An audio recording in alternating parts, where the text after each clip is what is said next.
아멘. 오늘 함께 살펴볼 말씀은 아가서 8장 5절에서 14절 말씀입니다. 아가서 8장 5절에서 14절 말씀, 제가 가진 구약 성경은 구약 966면에 있습니다. 아가서 8장 5절에서 14절 말씀 다 찾으셨으면 한 절씩 교독하시고 마지막 절은 합독하겠습니다. 왜 사랑하는 자를 의지하고 거친 들에서 올라오는 여자가 누구인가?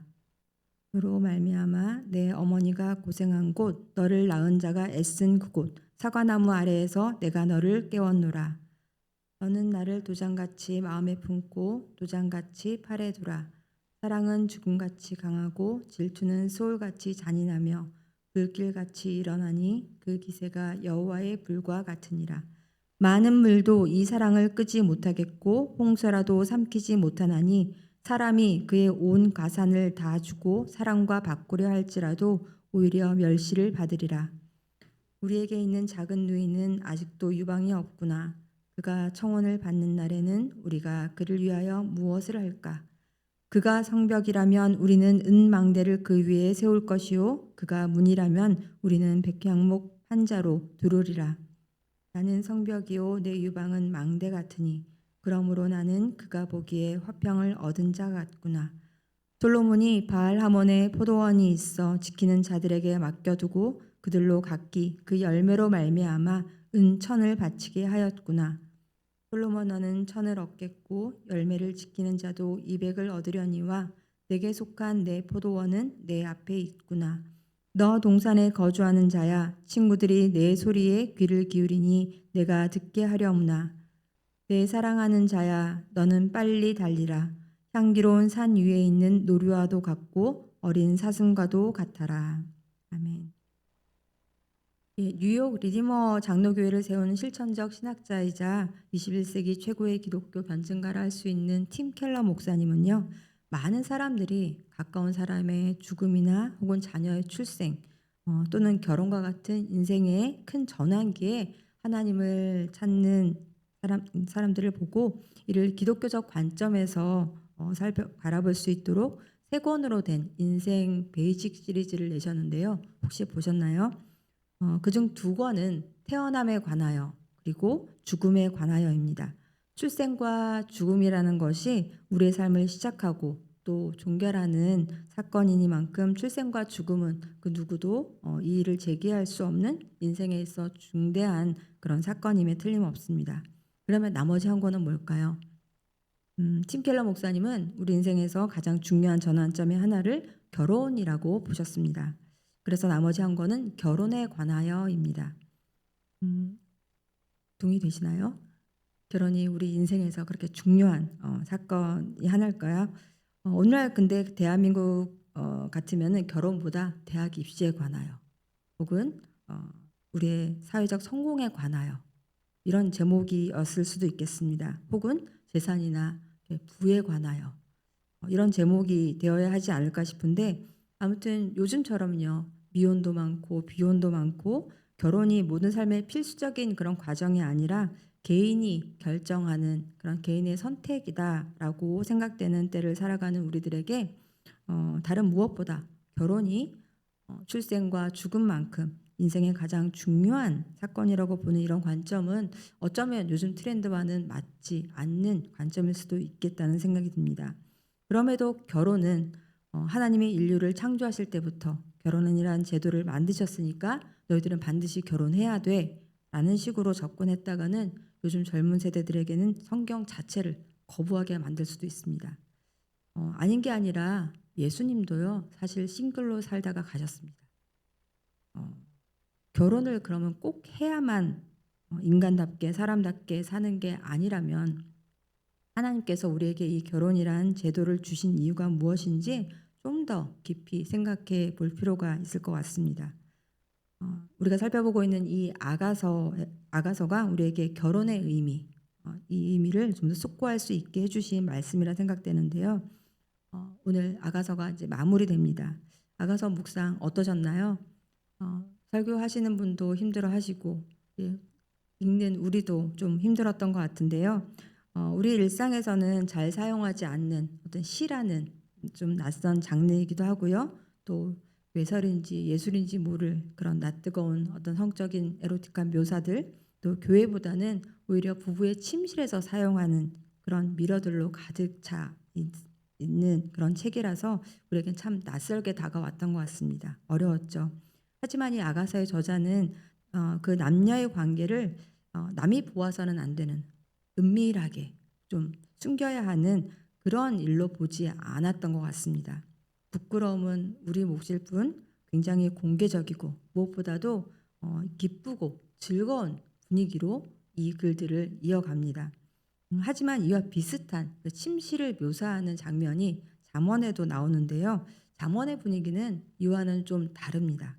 잠언 7장 10절에서 22절 중 몇 구절만 제가 빠르게 읽어드리겠습니다.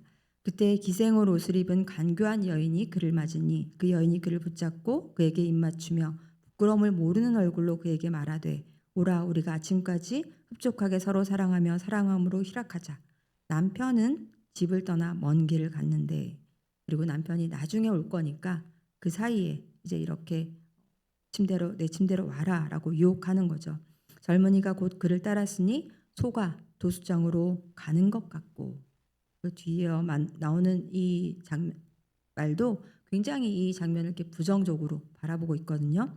뭔가 비밀스럽게 진행되는 그런 어두운 분위기가 이 아가서와는 굉장히 대조적입니다. 그 차이가 뭘까요? 아가서가 결혼하는 부부에 대한 이야기라면 잠언에서는 결혼한 여자가 남편이 아닌 다른 남자를 유혹해서 관계를 맺으려 한다는 점이 큰 차이점입니다. 그들의 이런 행위가 부끄러운 것은 그들의 관계가 부끄럽기 때문인 거죠. 십계명에서도 간음은 자신의 몸을 더럽힌다, 그런 정결의 측면보다는 이웃의 가정을 파괴하지 말라라는 이 측면이 더욱 강조되고 그래서 더 엄격히 금지되고 있는 계명입니다. 하지만 합법적인 부부관계의 성은 기쁘고 또 소중한 선물이 됩니다. 안 그러면요 어떻게 아기가 만들어지겠어요? 결혼식을 하고 함께 사는 부부가 서로 사랑한다면서 육체적인 접촉이 없다면 올바른 부부생활, 가정생활이 될 수 없겠죠. 그런데 성이 결혼이란 관계와 무관하게 쾌락의 도구가 되어버릴 때 심각한 문제를 초래하게 되는 거죠.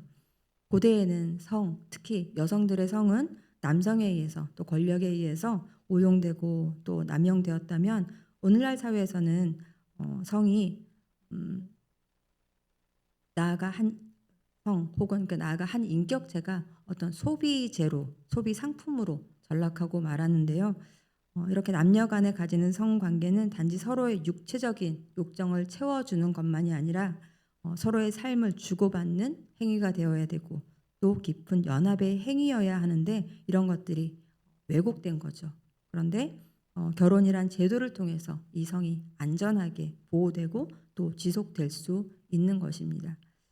이 결혼 관계는 창세기 2장 에덴 동산에서 아담과 하와의 결혼식으로 시작해서 요한계시록의 어린 양의 혼인 잔치에 이르기까지 성경을 쭉 관통하는 중요한 그 이미지입니다. 그리스도인과 하나님과의 관계를 보여주는 그런 중요한 심상인 거죠.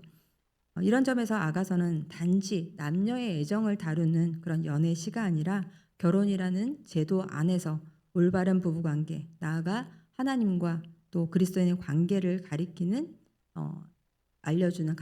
지혜서이기도 합니다. 그런데 그 지혜는 잠언과 같은 약간은 몸이 건조하고 딱딱한 그런 매뉴얼로 제시되는 것이 아니고 솔로몬 왕과 또 술람미 여인의 사랑 이야기라는 이 이야기를 통해서 제시되고 있는 거죠. 두 사람이 달콤한 사귐의 시간을 거쳐서 결혼을 하지만 또 갈등과 위기를 겪고 이 고난을 통해서 좀 더 단단히 결속된 그런 성숙한 사랑에 이르는 한편의 뮤지컬이라고 보면 되겠습니다. 오늘은 그 결론부에 해당하는 본문을 통해서 성숙하고 또 온전한 그 사랑이 어떤 모습인지 좀 더 살펴보겠는데요. 오늘 본문은 친구들이 저기 봐, 사랑하는 이에게 몸을 기대고 거친 들에서 오는 저 여자가 누구지? 하고 우리의 시선을 이 여자에게 돌리게 합니다. 그래서 이 장면 장면이 전환되면서 오늘 본문이 시작되는데요. 5절 후반절부터 또 7절 상반절까지는 술람미 여인이 솔로몬 왕에게 하는 말입니다. 5절 후반절은 너로 말미암아 내 어머니가 고생한 곳 너를 낳은 자가 애쓴 그곳 사과나무 아래에서 내가 너를 깨웠노라. 이곳은 처음에는 이 솔로몬 왕과의 미래의 장소이기도 했죠. 신랑의 어머니 집에서 이 여자가 또 남자를 만났습니다. 이건 결혼을 한 거라고 볼 수도 있겠습니다. 계속해서 6절과 또 7절 상반절까지는 바른 성경으로 한번 제가 읽어드리겠습니다. 당신은 나를 도장같이 마음에 두고 도장같이 팔에 남겨두세요. 참으로 사랑은 죽음같이 강하며 질투는 소울같이 잔혹하고 그 불꽃은 타오르는 불길 같아서 여호와의 불 같습니다. 이 사랑은 많은 물로도 끌 수 없고 홍수로도 쓸어버리지 못할 것이니. 우리가 가진 개역 개정과는 달리 이 운문의 형태로 되어 있는 게 잘 보이시죠? 이 내용은 마치 결혼식 때 하는 언약식 같습니다. 도장같이 마음에 품고 이 팔에 두라라는 것은 이제 나에게서 떨어지지 마십시오. 우리 이제 헤어지지 말자. 네, 우리 검은 머리가 팥뿌리가 될 때까지 같이 살자라는 그런 언약이죠. 그런 요청이고 특히나 도장이라는 것은 이 도장은 도장의 주인의 권리, 권세를 가리킵니다. 그래서 아내가 남편의 도장이 된다는 것은 아내가 곧 남편과 하나가 되었다는 말입니다. 그래서 당신은 곧 나입니다. 내 안에 너 있다. 이제 이런 얘기인 거죠. 이제 하나가 되는 거죠. 그 사랑의 불은 여호와께로부터 온 것이고 인생에서 가장 강력한 죽음같이 강하다고 얘기를 합니다. 그래서 많은 물도 또 홍수도 그 어떤 것도 이 사랑을 이겨내지 못한다고 얘기를 하고 있습니다. 그래서 결코 이 사랑이 이 관계가 부부의 언약이 깨어지지 않을 것이다라는 것을 얘기하는 거죠. 7절 하반절 계속 읽습니다. 만일 사람이 자기 집에 모든 재산을 주고 사랑을 얻으려 한다면 그는 아주 비웃음거리가 될 것입니다. 고대로부터 이 성은 돈으로 사고 팔았을지언정 사랑은 그 김중배의 다이아몬드에도 이렇게 팔려가지 않습니다. 그 사랑은 무언가를 얻어내기 위한 수단이 아닌 거죠. 그 사랑 자체가 목적이 됩니다. 11절에 보면은 솔로몬 왕에게는 왕의 포도원이 있어서 그 포도원을 지키는 자들에게 많은 이제 세금을 이윤을 걷어들인다는 얘기가 나오는데요. 그런데 술람 여인도 이렇게 왕의 포도원 지기들처럼 자신의 포도원에서 나는 것 중 천을 똑같이 왕에게 드립니다라고 얘기를 합니다. 결혼을 통해서 한번 팔자 고쳐보려는 이제 그런 속된 사람이 아닌 거죠. 이 신분차가 많이 나누에도 불구하고 왕과 결혼함으로써 자신의 어떤 지위를 바꿔보려는 그런 다른 속셈이 있는 것이 아닙니다. 오히려 기꺼이 내어주는 그런 사랑을 보여주고 있죠.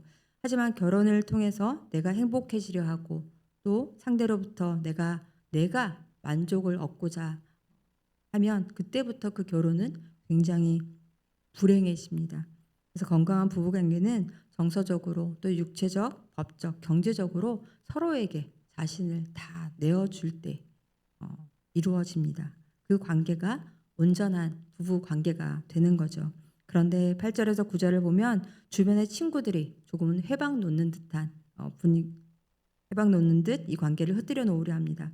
여전히 이 술라미 여인이 솔로몬 왕의 사랑을 받기에는 뭔가 부족한 듯, 마치 성벽에 망대가 없는 것처럼 좀 성문이 좀 허술하게라도 한 것처럼 이 술라미 여인의 단점을 지적을 하는 거죠. 하지만 이제 솔로몬 왕의 사랑을 확인하고 언약을 맺은 술라미 여인은 이제 당당히 말합니다. 10절 말씀 제가 읽어드리겠습니다. 나는 성벽이요 내 유방은 망대 같으니 그러므로 나는 그가 보기에 화평을 얻은 자 같구나. 이전과는 많이 달라진 이 술라미 여인의 모습이 보이나요? 술라미 여인이 객관적인 어떤 조건을 갖추어서 왕의 사랑을 받는 것이 아니라 왕의 사랑 안에서 그가 보기에 많은 사람들이 보기에가 아니라 그가 보기에 술라미 여인은 자신은 완벽하다 라고 얘기를 합니다. 처음에 자신 없어 하던 그 술람미 여인과는 굉장히 대조적인 모습이죠. 주변 사람들의 말에 불안하지 않고 두려워하지 않습니다. 온전한 사랑의 관계가 비로소 화평을 가져온 거죠. 그 샬롬이 회복된 곳이 어딜까요? 다름 아닌 에덴 동산입니다. 13절 함께 읽겠습니다. 너 동산에 거주하는 자야, 친구들이 내 소리에 귀를 기울이니 내가 듣게 하려무나. 네, 동산이라는 배경이 자주 등장했었는데 이 동산,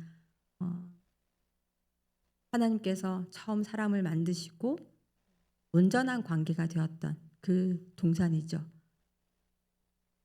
온전해진 그 사랑 안에서 주변 사람들도 이제 술람미 여자를 무시하거나 회방하지 않습니다. 그 관계가 회복된 것을 볼 수 있는데 8장 14절입니다.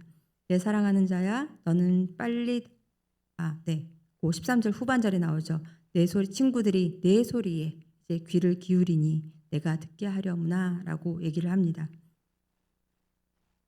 그리고 이제 14절 내 사랑하는 자야, 너는 빨리 달리라. 향기로운 산 위에 있는 노루와도 같고 어린 사슴과도 같아라.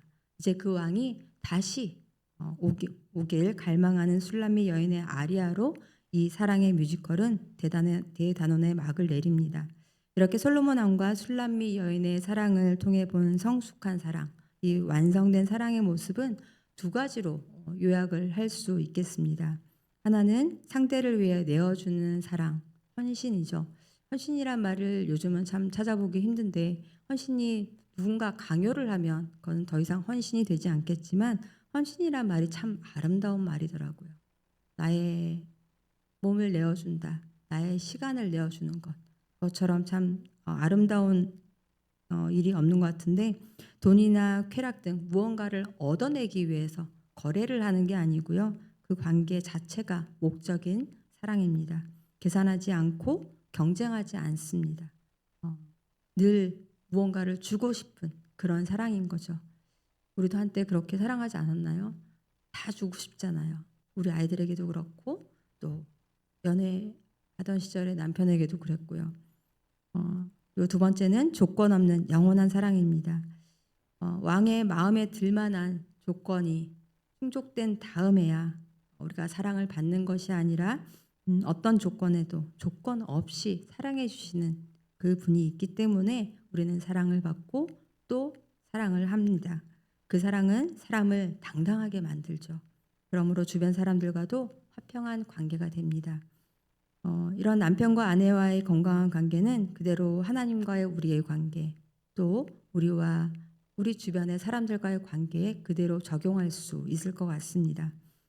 하나님을 사랑하는 것은 하나님을 사랑하고 섬기는데 다른 목적이, 다른 계산이 있어서는 안 되겠죠. 또 하나님께 사랑받는 것, 또 사랑받는 것은 사랑받을 만한 조건을 요구하시지 않는 그 조건 없는 영원한 사랑을 우리가 받았기 때문에 또 우리도 사랑할 수 있고 세상에 또 당당하게 나아갈 수 있는데 우리 자녀들과의 관계도 그렇지요. 우리 자녀들도 그렇게 아낌없는 조건 없는 사랑을 받은 자녀들이 세상에도 당당하게 나아가서 그렇게 헤쳐나가고 그 사랑을 온전한 자신의 역할을 감당하더라고요. 이제 내일이면 가정의 달 이제 5월에 시작되는데요.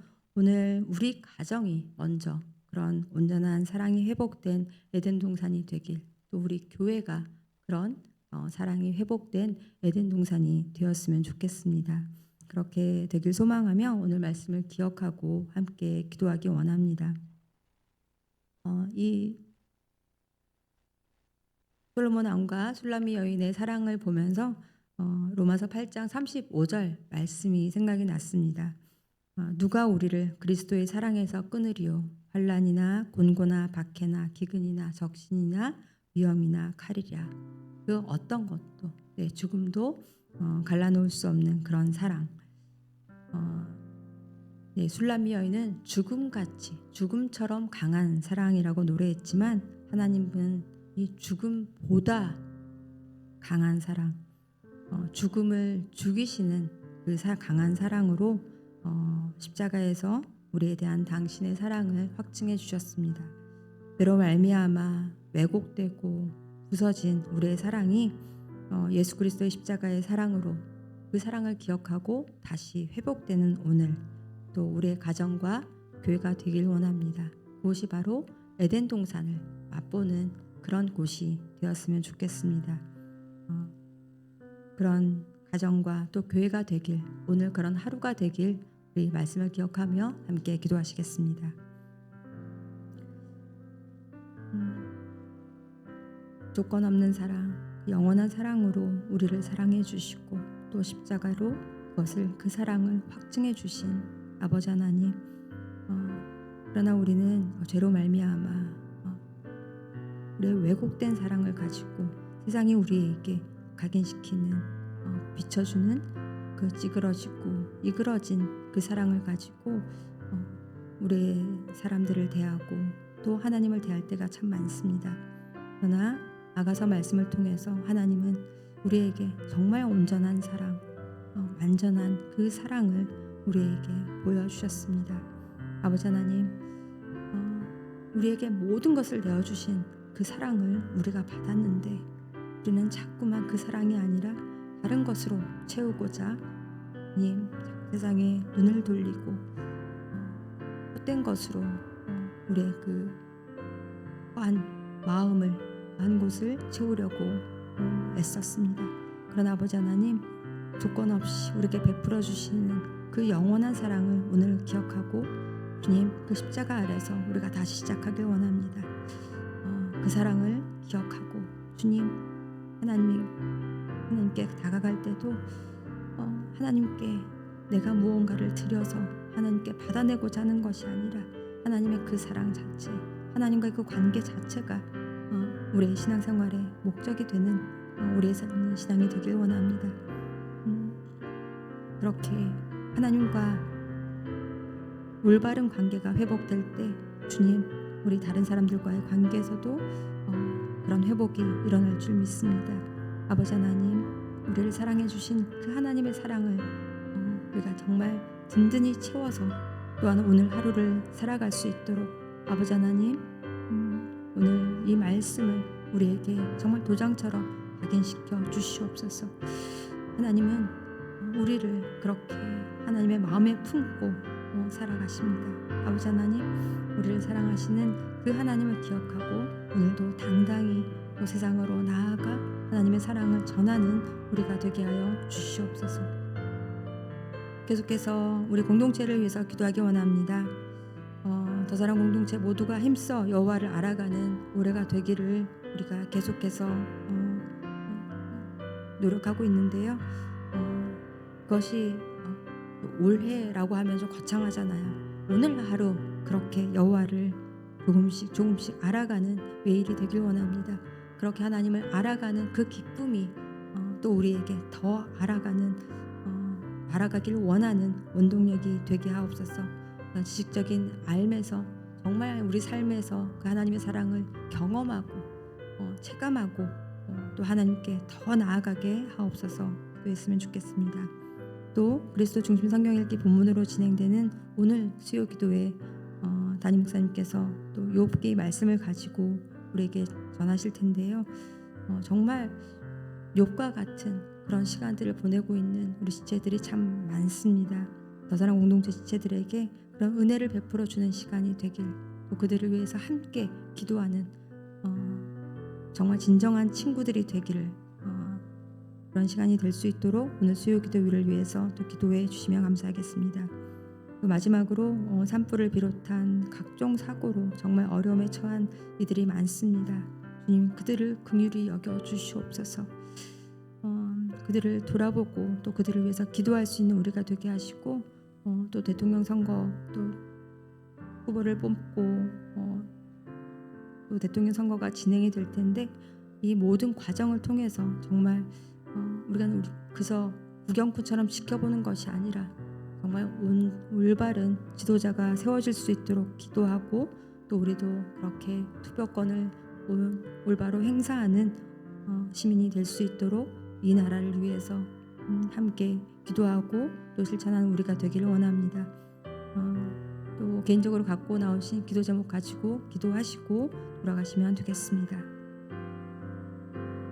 사랑의 아버지 하나님, 사랑 공동체가 정말 힘써 여호와를 알아가자라는 모토를 가지고 주님 오래 달려가고 있습니다.